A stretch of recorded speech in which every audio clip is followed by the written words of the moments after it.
It's hot. Really hot. But the scorching heat is drowned out by the aroma of toasted black rubber beads, the harsh shouts of coaches, and crunch of colliding helmets and pads. Before the boys of summer proceed to the fall, they endure the same routine they've been repeating their whole lives. For some, this never gets old.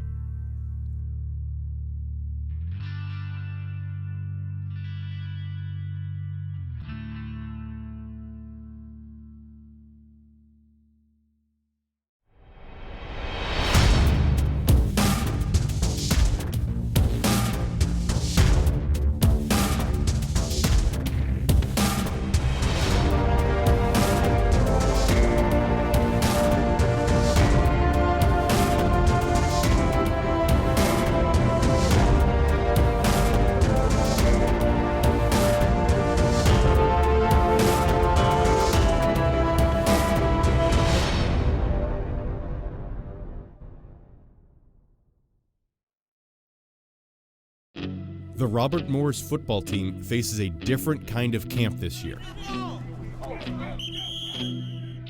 The team is trying to shake off a tragic 1-10 record, a fresh wound only made worse by self-doubt and criticism from the student body. Don't want to dwell on last year, but I certainly don't want to forget last year or not remember what happened, because we can't stay at the same level as we were last year. We have to improve in every phase of the game in order for us to be successful.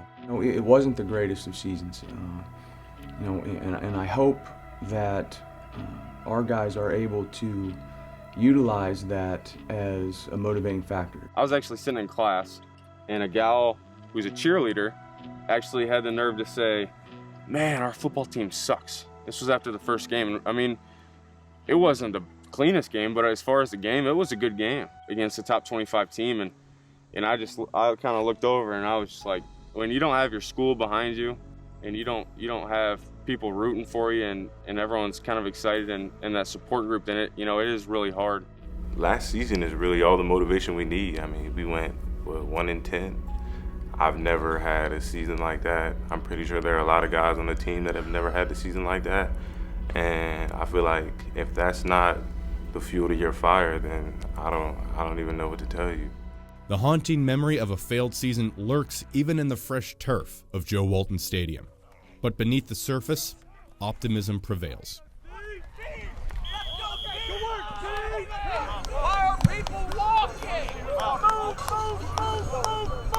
In an attempt to recover from last year's blunder, the coaching staff has shuffled the roster.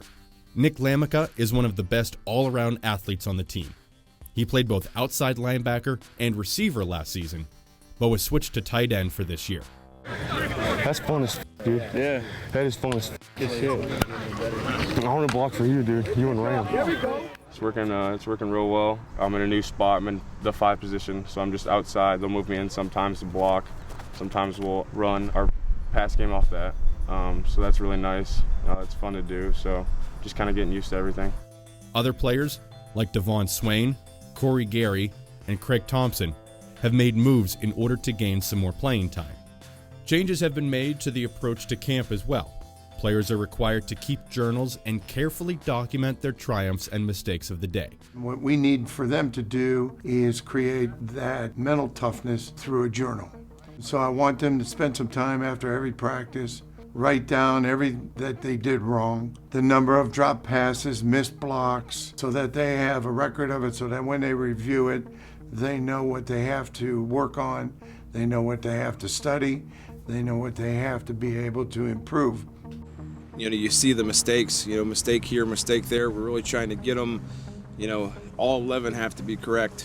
Whoever makes the mistake on a play, that's seems to where the ball goes, or if you're not getting to it, your certain gap, that seems where the running back goes, so it's really, to do your job on every play, and if all 11 of us are doing our own jobs, not worrying about what others are doing, we'll be fine. The goal is to create a smarter football team. Self-inflicted wounds plagued the team last season. extra conditioning drills have been replaced by ball security drills to combat those mistakes.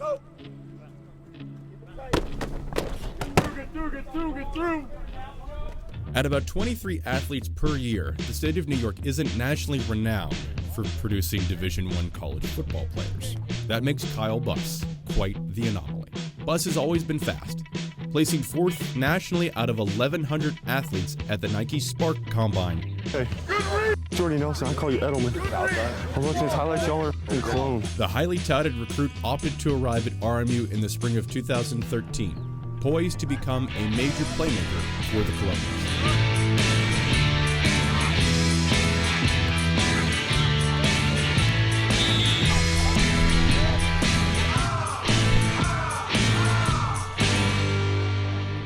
But his collegiate career was put on hold. Academically ineligible, he was forced to watch his team fall apart from the sidelines last season. It's one of those things that it's water under the bridge. It was tough. It's something I can't really explain how I felt, but it's been a long time coming, and it's finally here, and I can't wait to play. Everyone on the offense, defense, special teams, no matter who it is, we got each other's backs, and that gives you that extra boost of confidence, and that's what we need to continue to do. And no matter who has the ball, who making the block, you got to do your job, and I think that we all got the right head on our shoulders right now.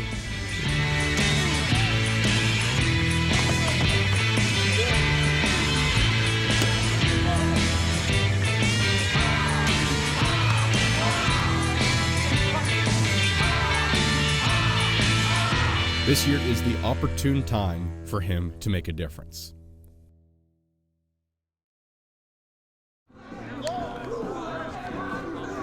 The Colonials are entering camp with 6 potential field generals. 400 football teams out there around the nation. I'd bet 350 to 375 are in some type of constant battle. And I think the competition is good. I would hate to, especially the 18 to 22-year-old young men that we have, to get to a guy that would maybe get a little bit too complacent. Returners Derek Abbott and Luke Brumbaugh are eager to claim the role of QB1. Brumbaugh was chosen as last season's starter, but after injury and frustration, the role switched to Abbott. However, a freshman with true potential has emerged to challenge them. Matt Barr has paced the quarterbacks in reps. His shot at the leading role has only been enhanced by his arrival this past spring to RMU's squad. I was here a semester early, I guess. It really helped me a lot, learning the offense and stuff, so we kind of picked up right where we left off coming back here in the fall. Matt Barr has been tremendous in this camp. It really established himself at the end of spring. Has come back bigger, faster, stronger, and has had a really good start to this camp. Barr is one of the first, if not the first on the field for early morning practices, and takes his role seriously. I'm trying my best to make the right reads back there and just be a leader overall of the offense and really help us stay together and do better than what we did last year, really turn it around. A fresh face with the right attitude could be a much-needed spark to drive the team. Yeah, I know what Spike means. John means anything. This John, that John. He wumbo, she wumbo.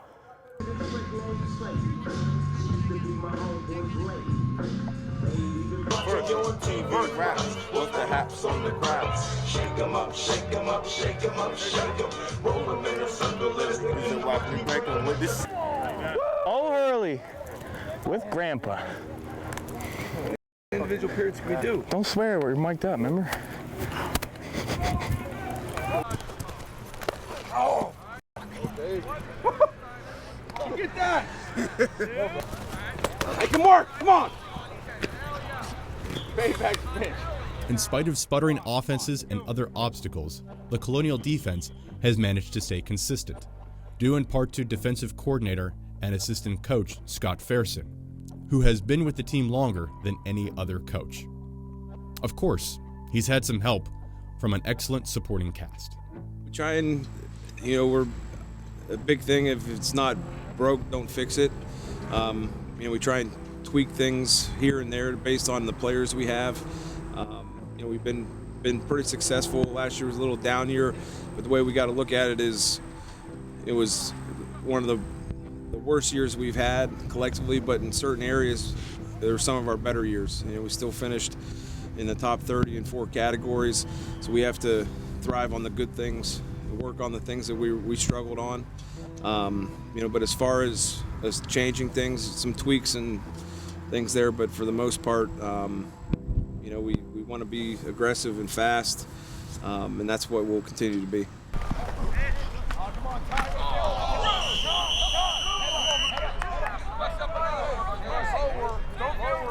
You got hit in the head way too hard. That was all messed up. He got hit in the head by Drew. Red left. Hey, red left, Joker. Flocka, hey, Flocka. As each season passes, junior defensive back Andy Smigera has an increased role. About to burn everybody.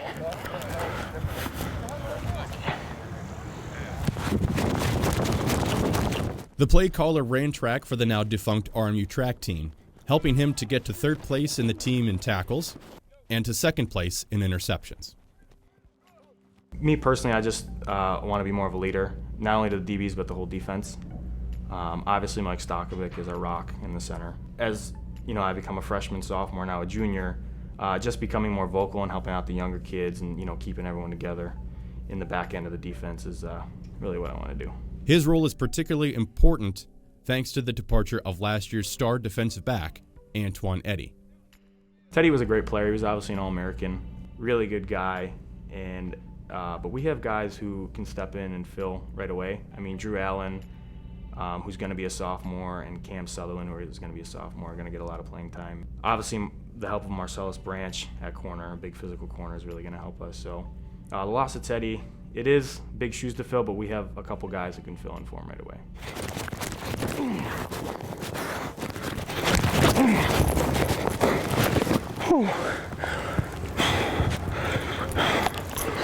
That's enough for me. Balance is key for a football team. Redshirt sophomore Lamica has somehow achieved the balance between work and play for the Colonials. As far as having fun on the field, it's not necessarily, standing off the sidelines, cracking jokes or messing around. I think more of the fun part is just, being out there. You're gonna have your dudes on the sidelines that you're talking to, maybe about something. But I mean, the perfect balance is probably 90-10, paying attention about 90-95% of the time. An avid prankster and hot sauce enthusiast, first impressions of Lamica off the field resonate with phrases like comical, illogical, or just plain odd. He's got some interesting things to say. He's bright in areas and not so bright in other areas. Fixing up my boo-boos, I can't even spit on my gloves, and I can't even lick them. See that? That says moment for the champions. Yeah. That's because this is for you guys, family. It's about for us. You don't want to be my brother? Ready. I got foot fetish. Ready. Set. You got nice feet, Lanza. Hey, does my neck look big in this helmet or no? Awake yet? You better be awake. You can get knocked out. He's a great friend. I don't know if I'd call him a great roommate, but he's the kind of guy that you'll leave and come back after class and the whole room's rearranged. He'd always be complaining like, you guys leave the room a mess, and we look and it's all of our stuff's in the same spot and it's cleaned up, and his is everywhere. Like pizza boxes are on his bed and clothes are, I don't even know where the clothes are, under the couch. Oh, jeez, we got one. We got to think of one. Should we go? Not the urinal. I don't want to embarrass him like that. The shower stuff.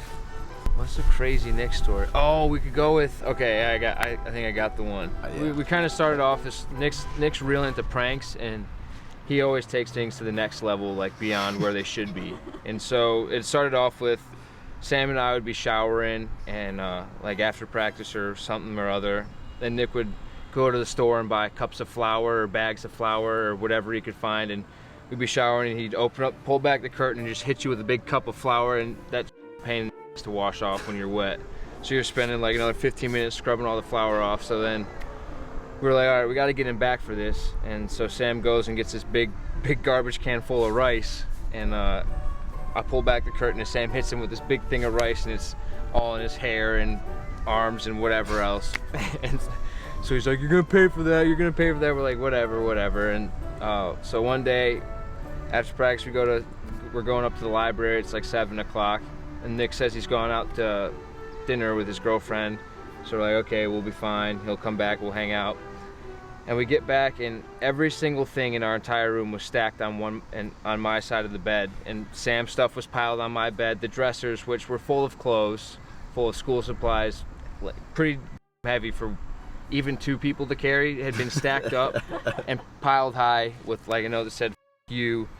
And we go in and ask him, and we're like, he just walks back wearing this nice little pea coat from dinner, and he's just saying, we're like, did you do this? He goes, "No, man, it wasn't me." And then we're like, yeah, it probably wasn't him, because there's no way one single human being would be able to lift those dressers by themselves and put them on his bed. But 2 weeks later, he ended up confessing to it, and he thought it was the funniest thing because we couldn't figure out who did it. That's probably the most PG-13 story we could think of. But when it comes down to it, Lamica is one of the hardest working and willing players on the team, as shown by last year's 361 all-purpose yards, 2 touchdowns, and 35 tackles. He's a motivator, teacher, and friend. There we go. Let's go, fellas.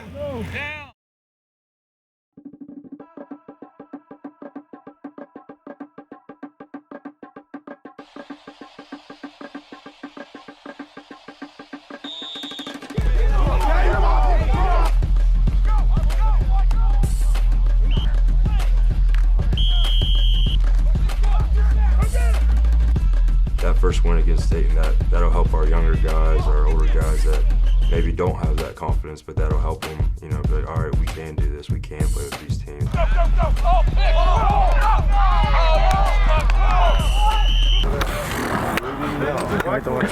Oh man, you're gonna get ripped apart. It's all right though. You were there. We went into games and we didn't have that confidence. I think now we have more confidence, more of that swagger they talk about, that I think a win against Dayton would only build upon and help us. Good punch, Josh.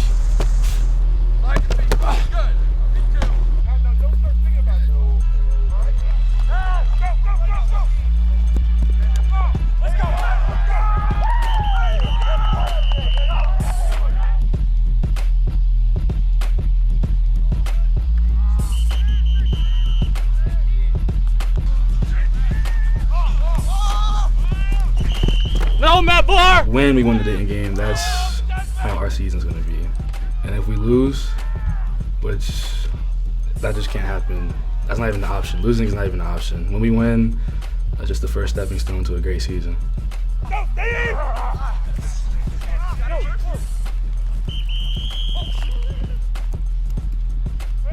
Hey, that's what I'm talking about, baby. Yeah. And yeah, they're gonna get it. Oh, they're gonna get it. I can't wait. Y'all making me see that fire code right there, but yeah, they're gonna.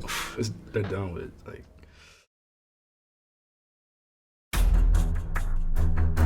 As Barr takes the snap, 11 seconds down.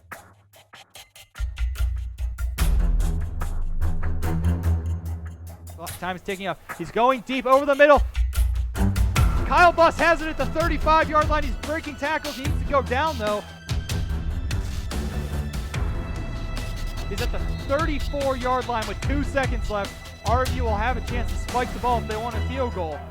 2 seconds left. They're waiting for the time to start. They're telling everyone to go. Broken play. He's going to be hit.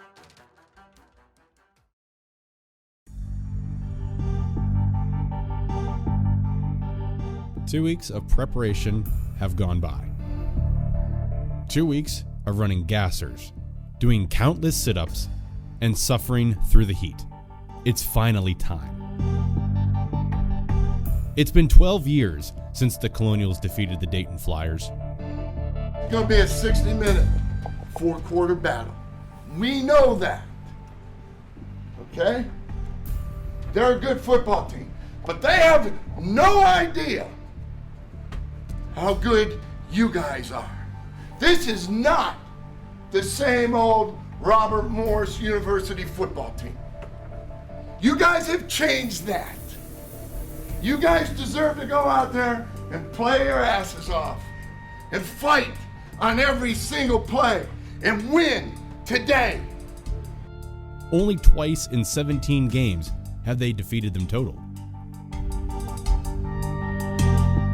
It's a mental barrier that could be knocked down at high noon on the turf of Joe Walton Stadium.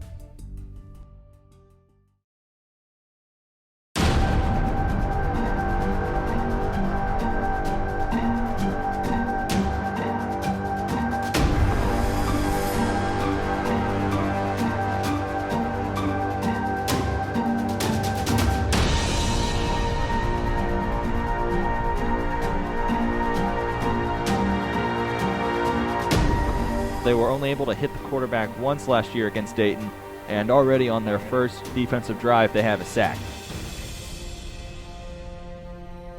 RMU's defense came out flying, stopping Dayton on a 4th and 1 and forcing a 3-and-out on their first 2 possessions.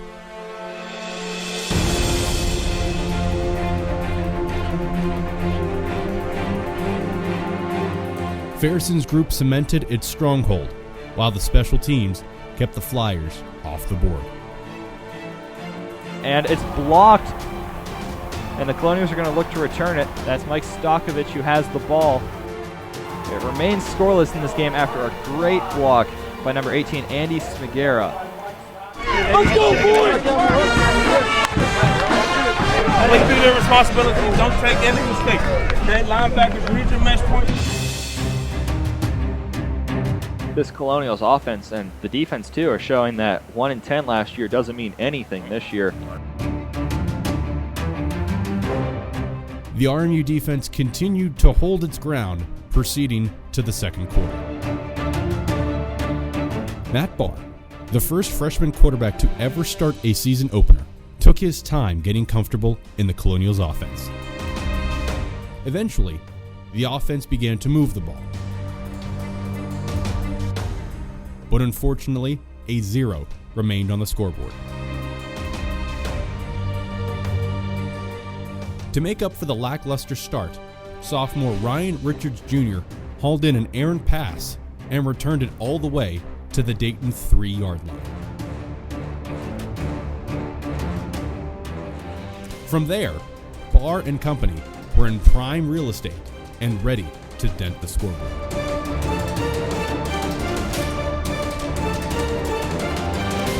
That's going to be a lob to Lamica, and Lamica comes down with it. Touchdown, Colonials. Excellent throw by Matthew Barr to get the ball to his tall receiver.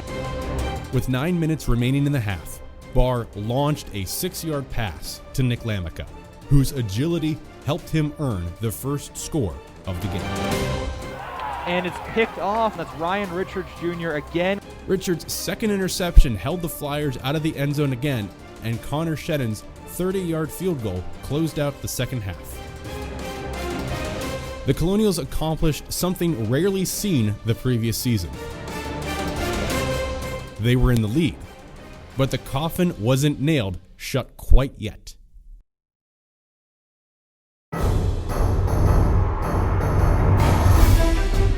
As the third quarter surged on, the Flyers looked to dismantle the Colonials' lead.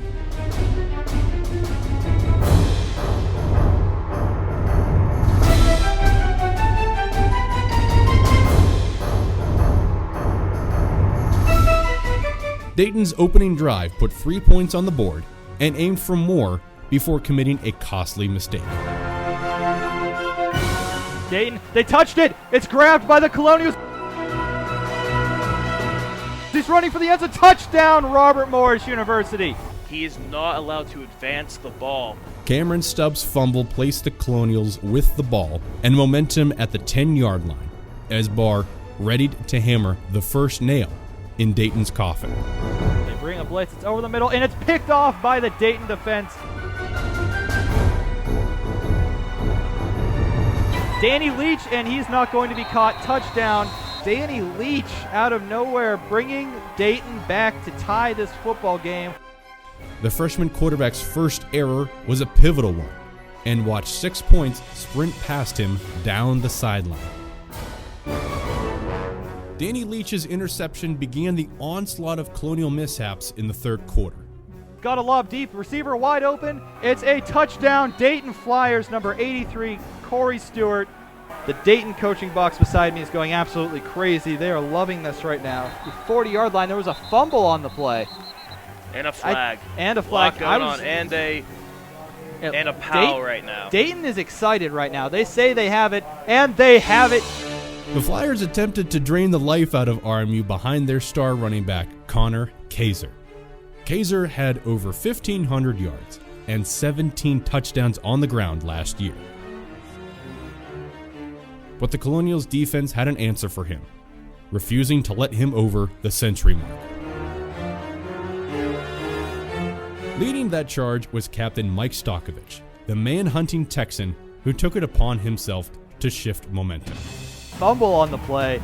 Zach Zamiska recovering the ball for the Colonials.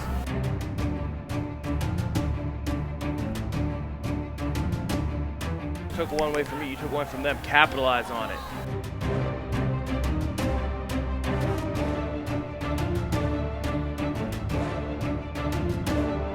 After the fumble, Barr orchestrated a 12-play, 70-yard drive that ended with him plunging into the end zone from 1 yard out.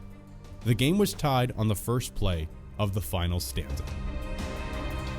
Not 2 minutes later, the Colonials special teams decided to make their impact felt once again. It's blocked. The kick is blocked. They're looking for it up in the air. There's a flag down. They're going to score a touchdown on this one. There is no foul. Touchdown, Colonials. RMU is going crazy over there. Running back Cole Blake scored his first career touchdown after cradling a blocked punt by TJ Waters. A win was in sight, but little did both teams know the game was far from over. Dayton marched the ball down the field 42 yards. Quarterback Alex Jeske capped the 7-play drive to deadlock the game at 24. Dayton forced a punt and, behind its running game, set up a 37-yard field goal to take the lead with 2:32 remaining. Barr takes back. Puck breaks down. He's lobbing it over the middle. Kyle Bus, and it's picked off by Dayton. That might seal the game. The Colonials seem to have blown their final chance at a victory with Barr's second interception of the afternoon. But the tough run defense did not give up the necessary first down, giving Barr both the ball and a chance at redemption.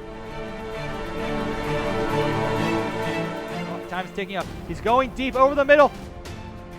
Kyle Buss has it at the 35-yard line. He's breaking tackles. He needs to go down, though. He's at the 34-yard line with 2 seconds left. RMU will have a chance to spike the ball if they want a field goal. 2 seconds left. They're waiting for the time to start. They're telling everyone to go. Broken play. He's going to be hit, and that is the ball game. RMU with a complete breakdown of communication. It all slipped away so quickly. The final play was in slow motion. Coach John Banaszak argued, but to no avail. The ruling on the field stated a quarterback could not spike the ball with under 3 seconds remaining in the game, a lesson learned in the hardest way possible. It didn't seem real. They were seconds away from overtime, until history was forced to repeat itself. A fire can destroy a forest, but it also leaves fertile soil. There's promised growth among the ashes. A hell of a football game tonight. We will learn how to do this. We will learn how to finish. All right? I promise you. Okay? It's a hell of a job today. Okay? Break it down. Good work. Let's go. The loss against Dayton was only by 3 points, but those 3 points can dig at a team and its players, driving to redeem. The near win could be an indicator of what's to come. 1, 2, 3. Be yourself.